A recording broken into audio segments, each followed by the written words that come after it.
आज हमारे पास गोस्वामी तुलसीदास की एक बहुत ही कमाल की रचना है कवितावली। अब देखिए, ज़्यादातर लोग तुलसीदास जी को रामचरितमानस के लिए जानते हैं, जो भक्ति और श्रद्धा से मतलब भरी हुई है। लेकिन हमारे पास जो स्रोत है, वो कवितावली की एक बिल्कुल अलग तस्वीर दिखाते हैं। यहाँ भक्ति तो है, लेकिन उसके साथ-साथ युद्ध की ललकार और राजनीति के गहरे सिद्धांत भी हैं। तो आज हम यही समझने की कोशिश करेंगे कि एक ही कवि ने भक्ति, वीरता और राजधर्म इन तीनों को एक साथ कैसे पिरो दिया। कवितावली सिर्फ राम की कहानी क्यों नहीं, बल्कि एक आदर्श इंसान और एक आदर्श समाज का नक्शा कैसे बन जाती है। चलिए, इस दिलचस्प पहेली को सुलझाते हैं। बिल्कुल। और यही पहेली कवितावली को इतना खास बनाती है। ये ब्रज भाषा में लिखी गई तुलसीदास जी की सबसे प्रमुख रचनाओं में से एक है। और जैसा आपने कहा, इसका कैनवस बहुत बड़ा है।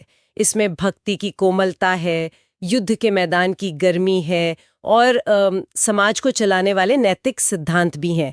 ये एक ही नदी में तीन अलग अलग धाराओं के मिलने जैसा है और यही संगम इसे अनूठा बनाता है। ठीक है, तो चलिए शुरू से शुरू करते हैं। किसी भी इमारत को समझने के लिए पहले उसकी नींव और मतलब ढांचे को देखना पड़ता है। तो कवितावली का ढांचा कैसा है? हमारे स्रोत बताते हैं कि ये 7 कांडों में बटी हुई है, बिल्कुल रामचरितमानस की तरह। हाँ, इसका जो बाहरी ढांचा है, यानी 7 कांड, बालकांड, अयोध्या कांड और आगे लंका कांड तक, वो वही है। ये श्री राम के जीवन की पूरी यात्रा को कवर करती है, उनके बचपन से लेकर राजा बनने तक। लेकिन यहीं पर एक तरह से समानता खत्म हो जाती है और असली कहानी शुरू होती है। रामचरितमानस एक महाकाव्य है जो एक कहानी सुनाता है, एक प्रवाह में। कवितावली एक अलग तरह की रचना है। ये मुक्तक काव्य है, यानी इसके छंद अपने आप में पूरे हैं। आप कोई भी एक छंद उठाकर उसका आनंद ले सकती हैं। अच्छा, तो ये एक एल्बम की तरह है जहां हर गाना अपने आप में पूरा है, लेकिन सब मिलकर एक थीम बनाते हैं। और रामचरितमानस एक फिल्म की तरह है जिसे शुरू से अंत तक देखना पड़ता है। क्या बात है, बहुत ही बढ़िया एनालॉजी है। बिल्कुल ऐसा ही है। और इसी वजह से तुलसीदास को हर छंद में अपनी बात कहने की आज़ादी मिलती है। वो कहानी के प्रवाह में बंधे नहीं हैं। वो किसी एक पल को, किसी एक भावना को पकड़कर उसे पूरी तरह से खोल देते हैं। इसी वजह से कवितावली में हमें श्री राम के चरित्र के वो पहलू भी दिखते हैं जो शायद मानस में उतने उभर कर नहीं आते। कौन से पहलू? मतलब मानस वाले राम और कवितावली वाले राम में क्या कोई फर्क है? फर्क किरदार में नहीं, बल्कि उस पर डाले गए फोकस में है। मानस में श्री राम ज्यादातर ईश्वर हैं, एक अवतारी पुरुष। कवितावली में तुलसीदास उनके मानवीय गुणों पर ज्यादा जोर देती हैं। वो एक आदर्श बेटे हैं जो पिता के एक वचन के लिए जंगल चले जाते हैं। वो एक आदर्श राजा हैं जो प्रजा के सुख को सबसे ऊपर रखते हैं। वो एक आदर्श योद्धा हैं जो मर्यादा में रहकर भी दुश्मन का संहार करते हैं। तुलसीदास उन्हें एक ऐसे परफेक्ट इंसान के रूप में दिखाती हैं जिसका जीवन हर किसी के लिए एक मिसाल बन सकता है। एक मिनट, ये तो बहुत दिलचस्प है। तो ये सिर्फ पूजा पाठ का ग्रंथ नहीं है, बल्कि एक तरह से 16वीं सदी की लीडरशिप मैनुअल या सेल्फ हेल्प गाइड भी है कि एक अच्छा बेटा, एक अच्छा लीडर या बस एक अच्छा इंसान कैसे बने। ये तो मैंने सोचा ही नहीं था। आपने बिल्कुल सही पकड़ा। यही इसका असली सार है। ये भक्ति को पूजा घर से निकालकर हमारे रोजमर्रा के जीवन में ले आती है। ये कहती है कि असली भक्ति सिर्फ माला जपना नहीं, बल्कि अपने कर्तव्यों को श्री राम की तरह पूरी निष्ठा और मर्यादा से निभाना है। ठीक है, तो ढांचा समझ आ गया और इरादा भी।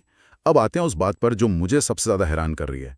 हमारे स्रोतों में वीर रस का सुंदर चित्रण पर बहुत जोर दिया गया है। जब हम तुलसीदास या ब्रज भाषा की बात करते हैं तो मन में भक्ति, शांति, मधुरता ऐसी चीजें आती हैं। वीर रस यानी युद्ध, हिंसा, गर्जना, ये दोनों चीजें एक साथ कैसे चल सकती हैं? ये तो विरोधाभासी लगता है। ये एक बहुत ही जरूरी सवाल है और इसका जवाब तुलसीदास के प्रतिभा में छिपा है। देखिए, ब्रज भाषा की पहचान उसकी मिठास से है, इसमें कोई शक नहीं।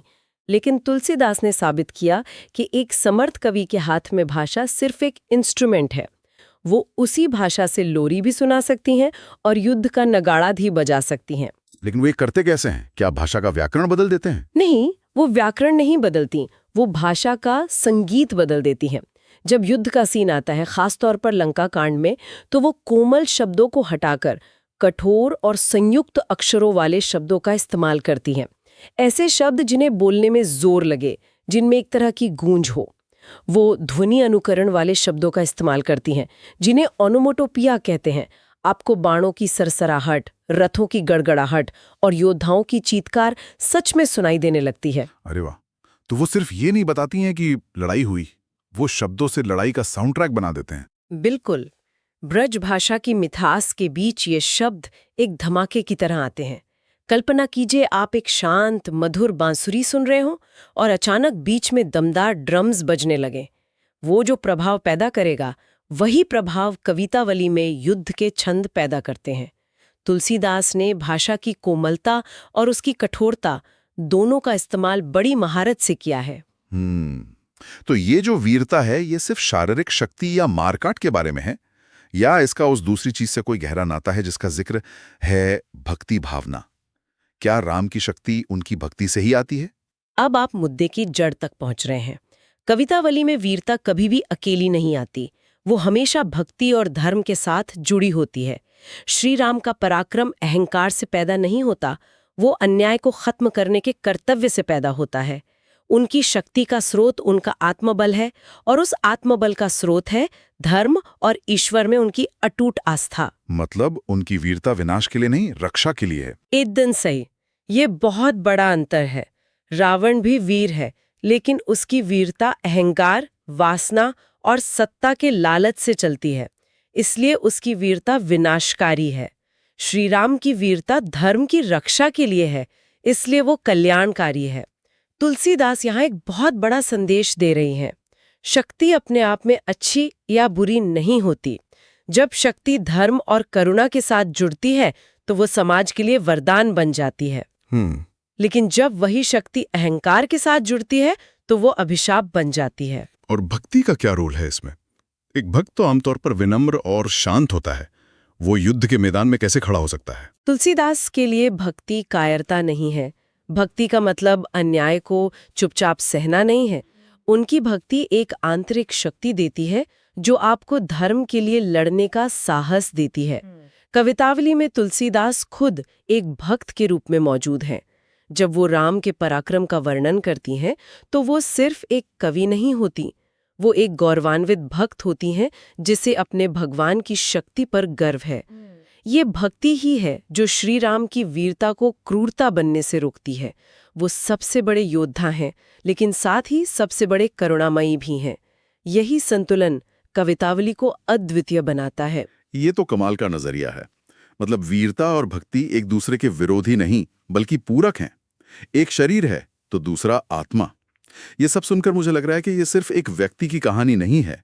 तुलसीदास समाज को भी एक तरह का रोड मैप दे रहे थे। क्या ऐसा है? क्या इसमें समाज के लिए भी कोई सीधा संदेश छिपा है? निश्चित रूप से। और यहीं पर तीसरा स्तंभ आता है, नीतिपरक विचार, यानी नैतिक मूल्य।